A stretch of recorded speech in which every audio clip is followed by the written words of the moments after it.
Hello and welcome. This is Mouse Gunner, and we're going to have another playthrough of Robocraft. This time, we finally got Scorp-o-thingy up into Tier 8 as it should be. It still has some work to be done to it to get it to be better, but as per usual, funding as far as resource points goes takes quite a while to get sometimes. So, what is Scorp-o-thingy like now? Well, first off, we have a couple of these Tier 8, I forget what the name of them are, Tesla blades, which are new. It's kind of a hard weapon to kind of show off because the circumstances where you can use it are usually pretty limited, and this is not necessarily the best craft for that. I initially put these on the crab, if you remember the crab, and those worked pretty well at some times. It just in certain occasions you can use them. Essentially, what you do is you actually have to physically contact this bit here with the enemy to hit them. It does a lot of damage, but it's a one-use item. Once you use it, it just essentially it's used up, and you don't have it anymore. And that's pretty much that. And you can put them on any craft, no matter what the normal weapons are. As per usual, you cannot mix weapons. This is the only weapon you can do that with. I upgraded the legs to Tier 8 legs. I upgraded the armor to Tier 8 armor. We have a number of Tier 9 SMGs. I previously had rail cannons on here. A couple of Tier 8 SMGs on the top, and another Tier 8 SMG down here on the bottom.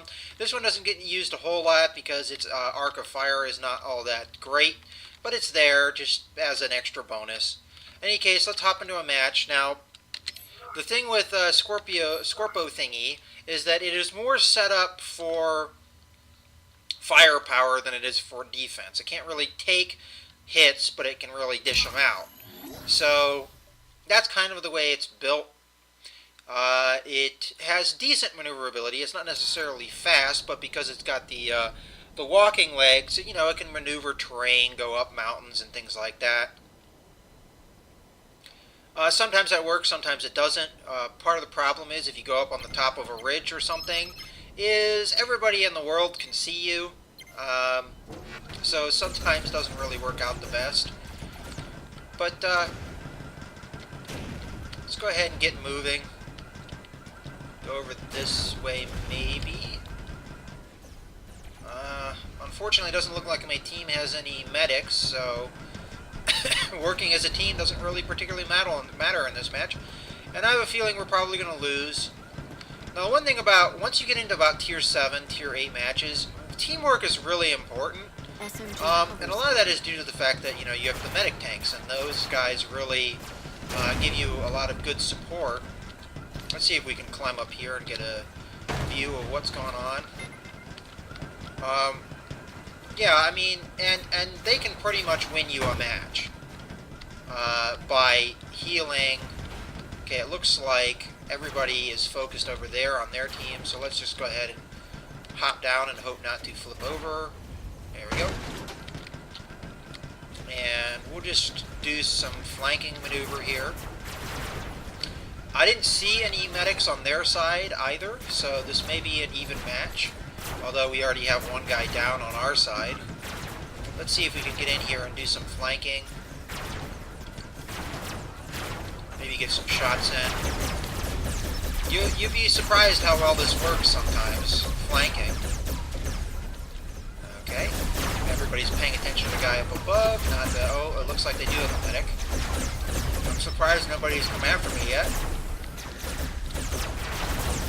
There it comes. And I'm missing a lot here. It's quite a bit of lag, actually. And I'm pretty much host. As I explained, I can't really take that many hits.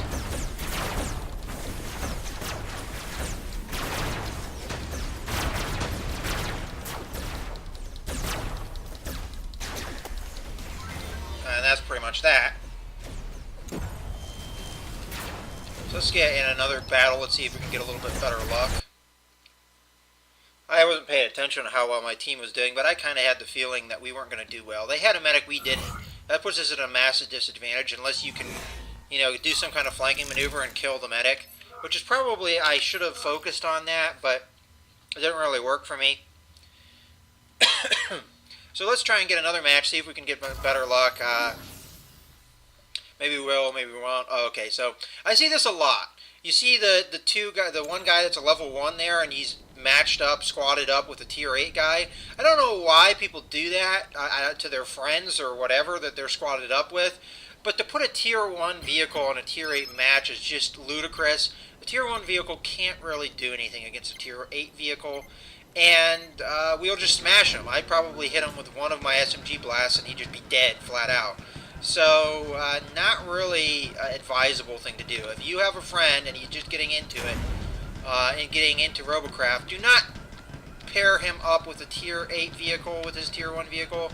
He will just get murdered and he won't get anything accomplished. I know you get a bonus for being in up-tiered matches, but 1 or 2, okay, but 7 is not cool. I mean, you're just essentially dooming your friend to die a horrible, horrible quick death and then just be bored the rest of the match.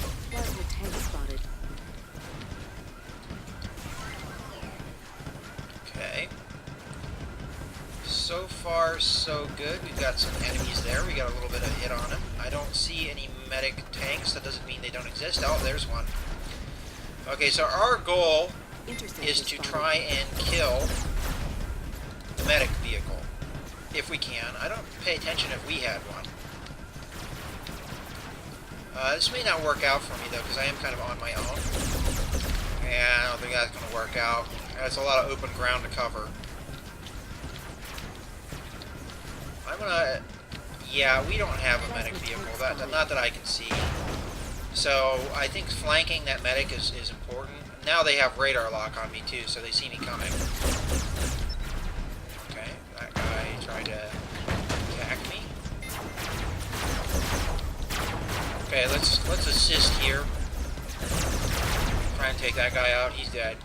Okay. So far the team's doing pretty well. I'm trying to play conservatively here so as not to get killed too easily like last time. Okay, let's see if we can put some shots down. Alright, that's... Okay, we get that guy a little bit. And as you saw there, that was pretty good damage. I mean, he went from 60% to 38% with just essentially one blast.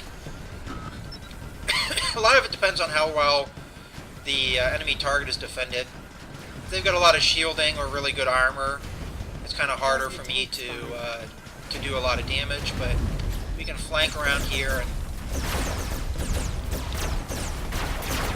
get that guy, and then come over here and try and get that guy. But just be careful because there still is a lot of guys over here. Okay, there's their medic. If I can kill him... Well, they have actually 2 medics, it looks like. Okay, the sooner I can kill him, the better we're off we are. Okay, good, that's good. Alright, let's go for the guns here. Oh, good, we got that guy. Now let's go down here. Alright, there we go. There's a good match. So we had a bad match and a good match paired together. That was a really good team. They worked together well, even though we didn't have a medic, and they had 2, which should have given them a massive advantage.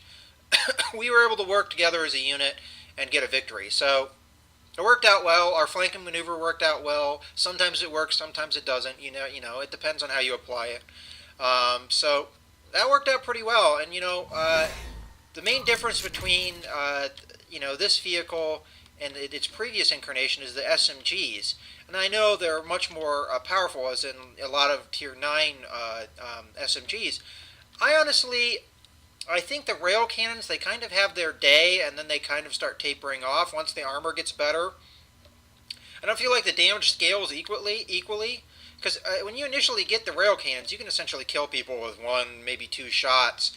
It's not so much the case with rail cannons anymore, and I think their downsides are outweighed by the fact that, it takes so long for them to reload. If you have SMGs like I do, all you have to do is rush a guy with rail cannons. Unless he hits you, let's say he has 4 of them, unless he hits you with all 4 and kills you, you're going to have your way with him and just blast the crap out of him. So, I honestly don't think rail cannons are the best, and unless you just are going to do the long-distance sniping and stuff.